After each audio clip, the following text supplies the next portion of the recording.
ছেলেটা তো খুব ইয়াং। আমার স্বামীটাও তো গত 5 বছর বিদেশ থাকে। আমি যে কত কষ্টে থাকি। আজকে যে করেই হোক এই ছেলেটাকে দিয়ে আমার স্বাদ আজকে মেটাতেই হবে। এই যে ভাই শোনেন না, শিল পাটা কেউ ধার কাটাবেন? এদিকে আসেন। জি ম্যাডাম। আমাদের পাটাটা ধার কাটাতে হবে। পাটা ধার কাটাবেন? হ্যাঁ, ঠিক আছে ম্যাডাম। ভেতরে আসেন, আসুন।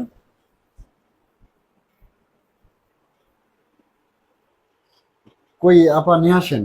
আরে আনছি, আপনি একটু বসেন না। ও আচ্ছা।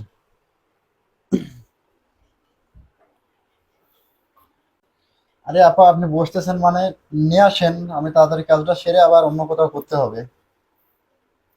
ছেলেটা তো খুব ইয়াং। আমার স্বামীটাও তো গত 5 বছর বিদেশ থাকে। আমি যে কত কষ্টে থাকি। আজকে যে করেই হোক এই ছেলেটাকে দিয়ে আমার স্বাদ আজকে মেটাতেই হবে। এই যে ভাই শোনেন না, জি আপা। আপনি পাটা ধার কাটাতে কত করে নেন? 250 টাকা। 250 টাকা। আমি আপনাকে একটা কাজ দেবো, আপনি কি করবেন? তার বিনিময়ে আমি আপনাকে 50,000 টাকা দিব। তো অন্য কোনো কাজ পারি না, এখন কি কাজ করাবেন যার বিনিময়ে 50,000 টাকা দিবেন? আরে এত ব্যস্ত হচ্ছে একই কিসের একই জন্য? আপা আপনি। চুপ। আমি তো বলছি এই কাজ জানতে হবে না, এই কাজ কম বেশি সবাই জানে। হ্যাঁ, আমি তো আছি। কি হলো, আপনি কি রাজি আছেন? আপা আমি বুঝতেছি না আসলে কিছু।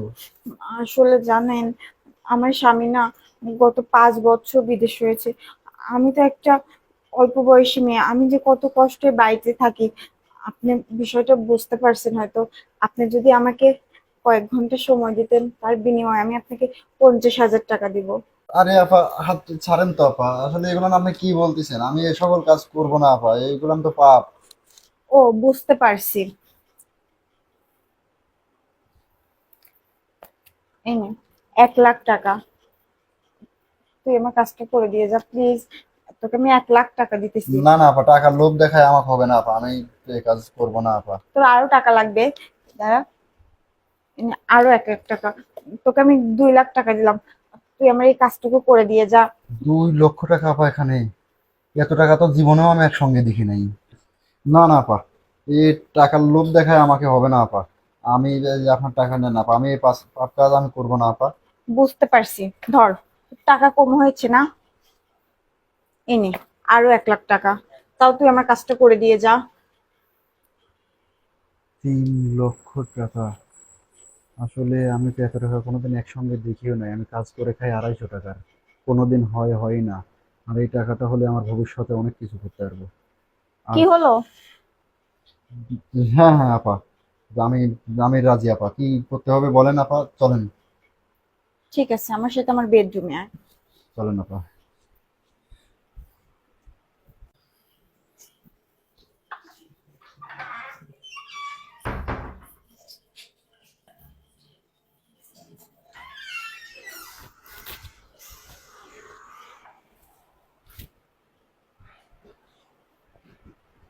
ঠিক আছে ম্যাডাম, পরবর্তী যদি আমাকে কোনো কাজে লাগে আপা, তাহলে আমাকে বললেন, আমি আসবো।